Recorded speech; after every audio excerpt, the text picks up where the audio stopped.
Hello folks out there, welcome to my lecture 3 module 1 of my video lectures on Introduction to Data Structures in C. And today we will be talking about input and output operations in C.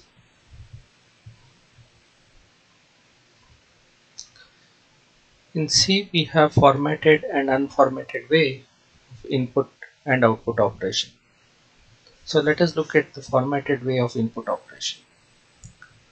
The formatted way of input operation is performed using a function called as scanf. The scanf function is where the input data can be entered from the standard input device, which is the keyboard, into the computer memory. The printf function is the formatted output function. This function is used to print out a message either onto the screen or paper. The letter F in printf and scanf stand for the formatted. The formatted functions can be used to read and write data of all data types. In order to associate these functions to a particular data format or data type, we have what is called as the format specifiers. So all the formatted input and output function, that is printf and scanf, has to get associated with a particular format specifier so as to read the data or write the data as a particular format into a variable. These format specifiers are listed in the table given in my previous lecture with each of the data types. For example, %t is this format specifier for the character data type, and %d is the format specifier for the integer data type. %f is the format specifier for a floating point, and lf is the format specifier for a long float.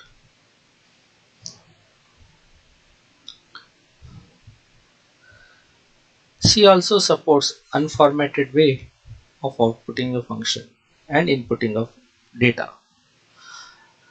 The getch, getc, gets are the unformatted way of reading the character or a string literal into a variable, whereas putc and puts are the unformatted way of writing a character or a string onto the standard output device.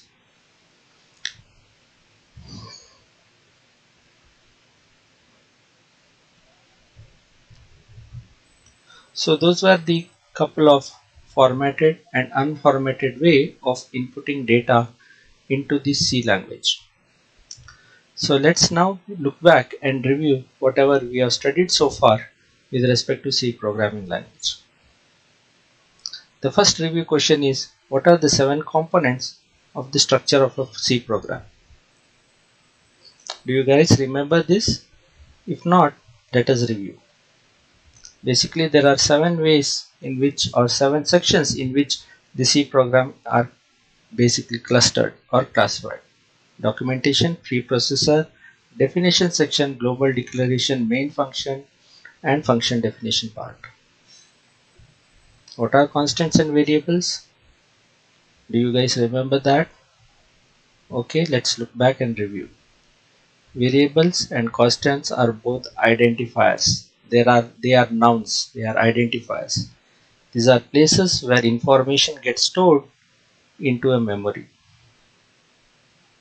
Variables can be changed, or the content of a variable can be changed, but constants have to be initialized when they are declared and cannot change in the later part of the code.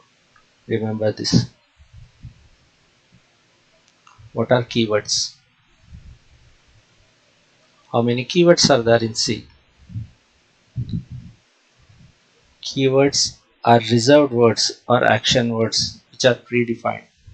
And in C, there are 32 keywords. Have you done your homework? Have you gone through the keywords? If not, please do so. What are data types?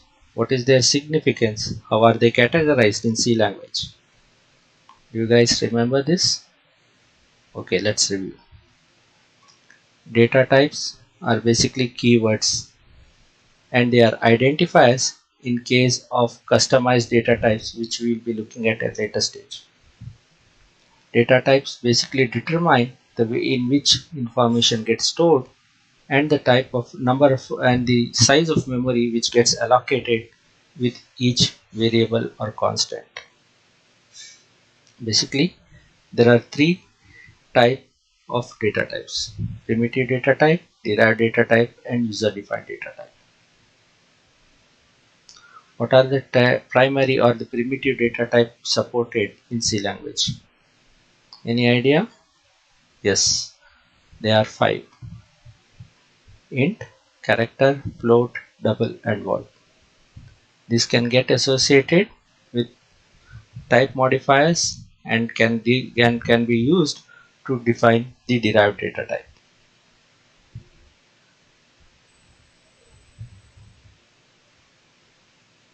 So that's for all now, folks. Stay with me for my next lecture, in which we are going to basically use this knowledge and code something and get an insight into the C compiler. Thank you all. Again, stay with me for my next lecture. Thank you.